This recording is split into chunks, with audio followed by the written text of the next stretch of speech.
Selamat sore Bapak-Bapak dan Ibu-Ibu, saudara-saudara sekalian, adik-adik dan mahasiswa. Hari ini RPOI akan mengadakan podcast yang ke-17, yaitu kita ingin membicarakan masalah-masalah terkait dengan EU, regulasi Uni Eropa, yaitu terkait kepada regulasi deforestasi dan forest degradation free products.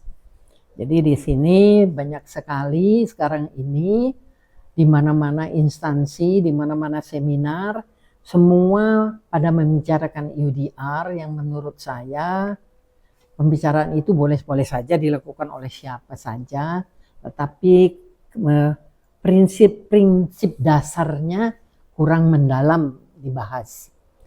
Di samping itu juga seperti kita ketahui bahwa semua kegiatan Uni Eropa saat ini dan sebelumnya mempunyai tujuan yang jelas, yaitu menerapkan suatu hambatan perdagangan yang akhirnya melindungi produk mereka dan juga melindungi rakyat mereka. Seperti kita ketahui bahwa beberapa aturan yang telah dikeluarkan pada dasarnya mempunyai legitimate objektif, yaitu environment atau lingkungan. Environment terkait kepada greenhouse gas emission, kepada hutan, kepada climate change, kepada kerusakan lingkungan dan lain-lain, itu yang menjadi legitimate objektif mereka.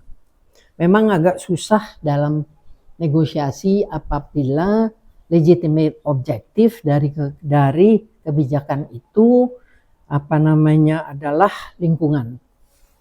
Karena banyak sekali yang mengatakan bahwa emisi itu akan menyebabkan terganggunya kesehatan manusia. Sebetulnya bukan itu saja.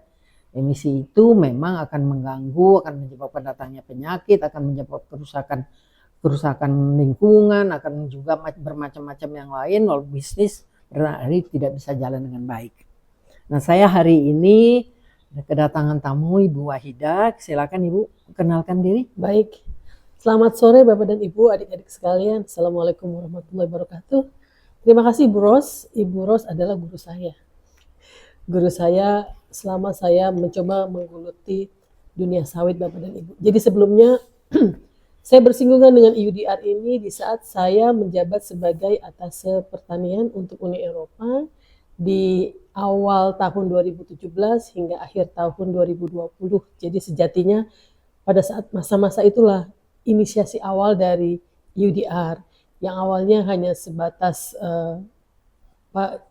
komen dari parlemen begitu ya, kemudian menjadi paper, kemudian selanjutnya dari awalnya resolusi, kita sebut resolusi, kemudian berkembang dari raporturnya menjadi paper dan kemudian diusulkan dan saat ini menjadi regulasi yang sama-sama kita kenal dengan EUDR. Saat ini saya menjabat sebagai analis kebijakan di Pusat Sosial Ekonomi dan Kebijakan Pertanian, kantornya di Bogor. Baik Bu Ros. Oke Bu, kita mulai. Baik Bu. Ya, jadi seperti diketahui Bu Wahidah, kita tahu bahwa EU itu kan banyak sekali kebijakan mereka yang mereka sengaja buat ya, maksudnya untuk melindungi lingkungan mereka. Karena pernah saya tanyakan kepada mereka kenapa dibuat kebijakan yang demikian, mereka mengatakan bahwa ya supaya negara-negara lain tidak meniru kerusakan yang sudah kami alami. Sebetulnya kan itu menjadi pelajaran ya. Kita bisa mengerti itu, tetapi seperti diketahui bahwa kebijakan-kebijakan ini juga menghambat perdagangan. Kita ingin punya suatu sistem perdagangan bebas dengan Eropa, tapi hal ini terus terhambat dengan ditimpa dengan beberapa kebijakan. Seperti kita ketahui, sawit sendiri itu ada 3 kebijakan kita kena, yaitu kebijakan remedies, termasuk subsidi, anti dumping, kemudian juga kita kena EU biodiesel yang tidak selesai itu. Kemudian sekarang EUDR. Saya mempelajari bahwa sebetulnya Uni Eropa itu sangat concern terhadap illegal logging. Ya. Oleh karena itu pada tahun 2005 mereka menerapkan flag. Ya. Ya, flag itu kemudian diterapkan oleh di Indonesia ini waktu itu sampai kepada tahun 2011 dan 2012 itu Indonesia hanya satu-satunya negara yang menerapkan flag. Tapi setelah itu berkembang menjadi 11 negara termasuk negara Eropa dan lain-lain. Tapi kebijakan itu kan sebetulnya sudah hampir 20 tahun yang lalu. Nah, kebijakan baru yang mereka keluarkan yaitu Timber Regulation, itu tahun 2012. Timber Regulation itu sangat membatasi illegal logging. Jadi logging yang tidak terdaftar, yang tidak diketahui asal-usulnya. Nah, tetapi kita ini menjual logging kita ini, log kita ini ke Singapura, ke Malaysia, ke Cina. Walaupun Singapura tidak punya hutan, Cina membeli dari Singapura. Kemudian Singapura menjual ke Cina, Cina menjual ke Eropa, kita juga yang kena akhirnya. Nah, ini kebijakan ini mereka anggap tidak efektif. Ya. Kemudian timbullah studi dari Harvard yang mengatakan bahwa ini EU ini sebetulnya membeli barang-barang ekspor dari negara-negara yang mempunyai hutan yang cukup luas. Dan sumbangan deforestasi dari apa yang dibeli EU dari negara-negara berkembang ini sampai 30% dari total sumbangannya terhadap emisi dunia juga. Ya. Jadi EU kemudian mengambil kebijakan yang mereka sebut EU Deforestation Regulation, EU Deforestation and Forest Degradation Free Product Regulation. Sebetulnya itu yang dia nama lengkapnya, betul. Nama lengkapnya. Dia ingin bahwa produk yang masuk ke EU itu harus free dari kedua hal itu. Nah, ini yang menyebabkan kita negara-negara berkembang yang masih menggunakan hutan untuk berproduksi menjadi sangat kaget ya, karena tahu-tahu harus free sama sekali.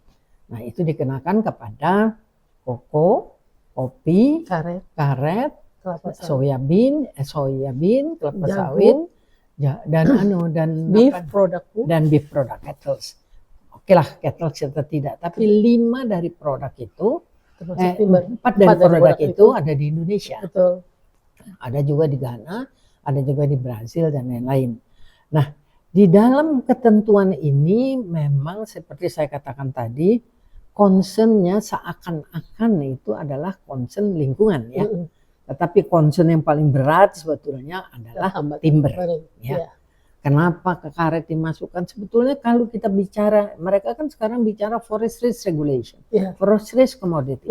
Forest risk commodity itu tidak termasuk karet. Tetapi karena NGO kemudian mengatakan mereka minta supaya karet itu dimasukkan karena selama COVID itu sekian tahun orang tidak mengganti ban. Maka permintaan karet akan meningkat, tapi tidak juga ternyata sekarang tidak pernah, tapi karet sudah dimasukkan. Nah, yang menjadi masalah bagi kita, kemarin saya diskusi dengan Pak Misnawi dari RPN, kemudian beliau itu yang menangani karet dan koko, mereka mengatakan bahwa kalau kopi dan koko, kalau kopi Bu, produksi kita rata-rata diekspor ke India, ke US dan ke Eropa. Tapi ekspor kita itu sedikit.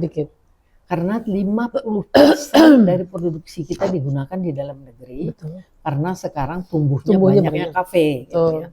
Kafe-kafe di sana di Indonesia ini segala macam kopi pun masuk sama mereka. Sedangkan kalau kakao kita memproduksi juga, kita juga menjual beli. Jadi kita membeli cocoa butter dari Brazil dan lain-lain. Cuman kalau koko itu masalahnya kalau suatu pabrik telah menggunakan koko atau kopi tertentu untuk membuat rasa tertentu, maka kalau itu dihilangkan mereka akan ribut. Betul, dia akan kehilangan pasar. Iya, tapi mereka sudah lebih organized daripada karet yang tidak punya sistem. Betul. Ya. Mereka menerapkan sertifikasi itu UTS, mereka menerapkan juga sertifikasi RAN yang semuanya NGO. Tetapi biarpun bagaimana sistemnya mereka sudah ada.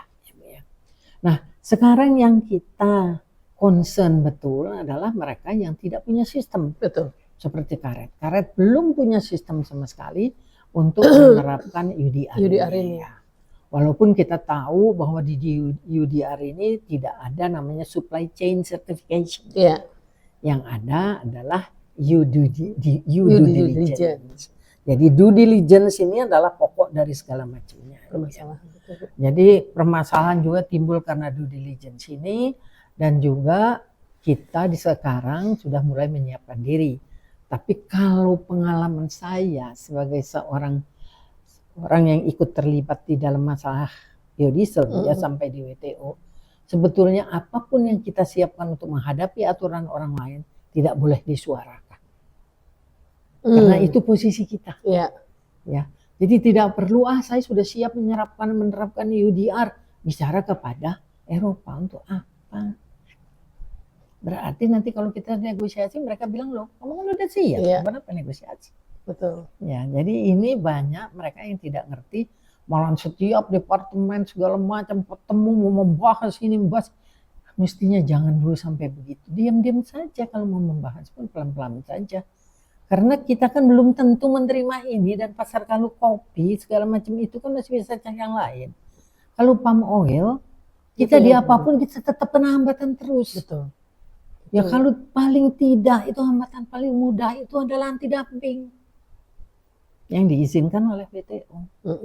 Jadi kira-kira begitu Bu. Jadi apa yang kita harus persiapkan, mungkin kita harus bikin banyak orang mengerti apa sebetulnya terdapat dalam UDR. Silakan Bu Hadiah. Baik. Pengamatan Ibu sebagai expert dan Ibu ini ikut, Bu Ros ini termasuk lengkap. Ibu ikut semua begitu. Dari awal muasalnya kenapa kemudian UDR ini muncul. Benar Ibu, yang menurut saya yang saat ini hiruk pikuk di dalam negeri ini, salah satu masalah besarnya Bu adalah root of causes-nya yang seharusnya dihandle itu yang tidak tersosialisasikan.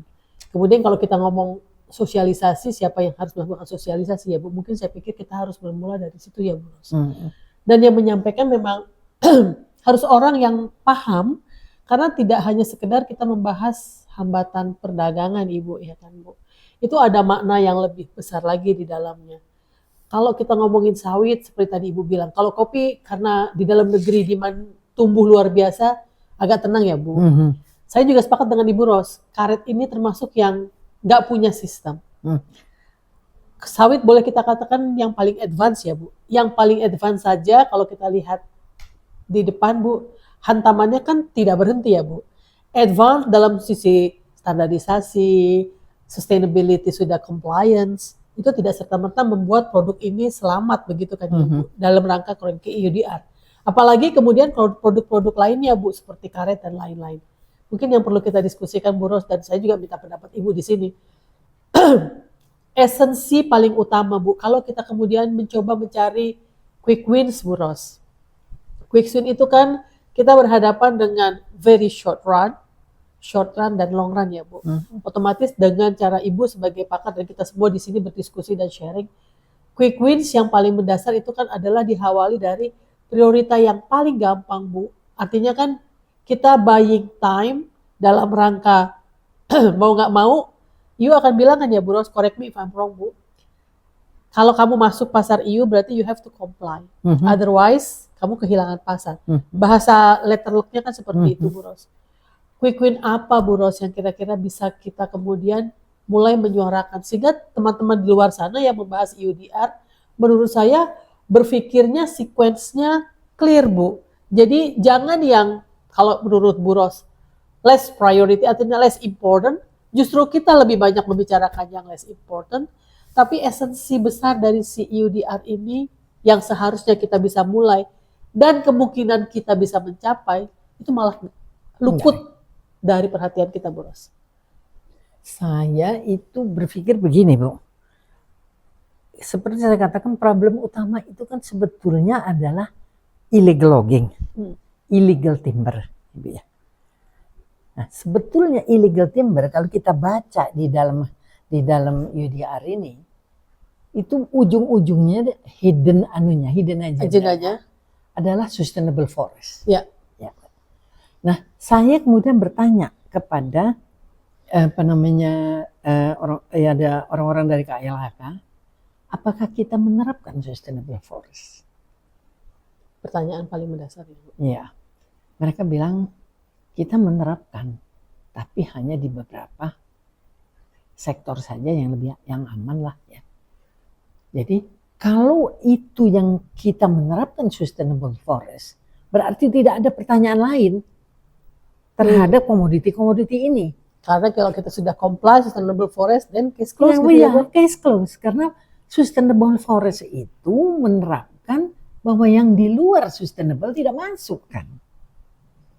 Nah kemarin saya bicara sama Pak Misnawi itu, saya katakan, Pak, kopi kita ini kan ditanam di hutan lindung.